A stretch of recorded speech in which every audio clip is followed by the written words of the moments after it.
Sunday morning at Newmarket, and both David Hayes and Gary Portelli seem very relaxed as Nicconi and Gold Trail prepare for the Group 1 King's Stand Stakes at Royal Ascot next Tuesday.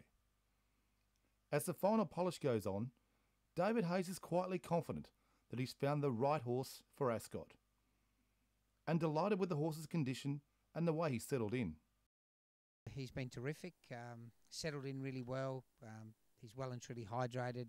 His feed intake's been great, and he's very happy actually. He'd swear he's at Lindsay Park. While Hayes believes Nicconi is well credentialed, he's certainly not underestimating his fellow Australian Gold Trail. I'm sure Gary Portelli's horse will be there for a long time.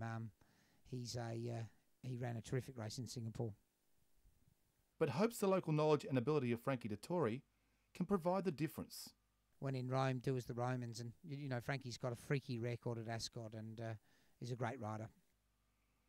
The addition of a visor is also expected to improve the horse. It's a sort of an old Lindsay Park trick we've used for years. It's visor first time, which are blinkers with little holes in, and we've won a lot of big races with blinkers on for the first time.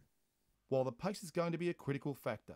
Yeah, it'll be one of the most important things for his racing pattern because we've got to ride him patiently and save him for one late run. So if they don't go fast, we could be in trouble. But there's predicted fast pace, so we're happy about that.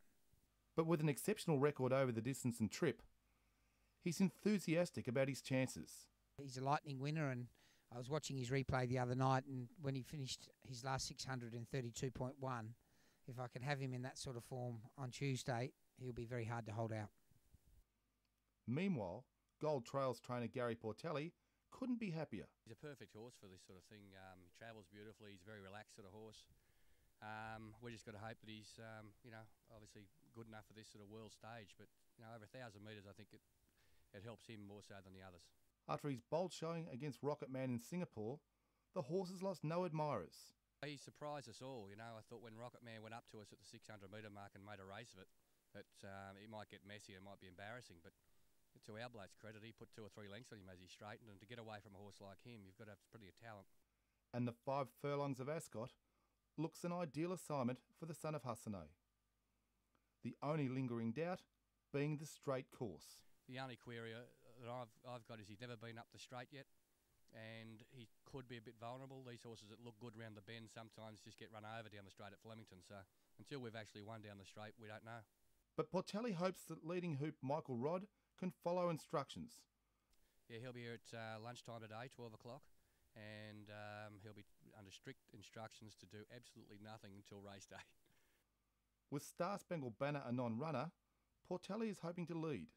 I'm hoping he leads, but if something wants to come out quick, we're happy to let it guide us down the straight. Like I said, our bloke's never been down the straight, so he might get a bit lost out in front.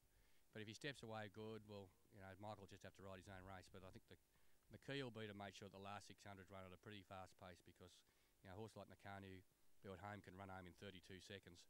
If he's too close to us going past the 600, then it's going to be very hard for us to beat him. The opportunity to create a piece of history has not gone unnoticed. It's a bit surreal, actually. Glenn Morton, the owner, and I were having a beer last night, and we were talking about it, and you feel like you're going to wake out of a dream. It's a magnificent place to have your horses. The weather's been fantastic. The people have been so helpful, and we've just had a great time. It'll be something that we'll remember for the rest of our lives. And he's brought his sons up here, and they'll tell their grandkids that Dad had a runner at Newmarket years ago. It's like I said, it's very surreal at the moment. So hopefully we'll wake up with a winner out of it, though.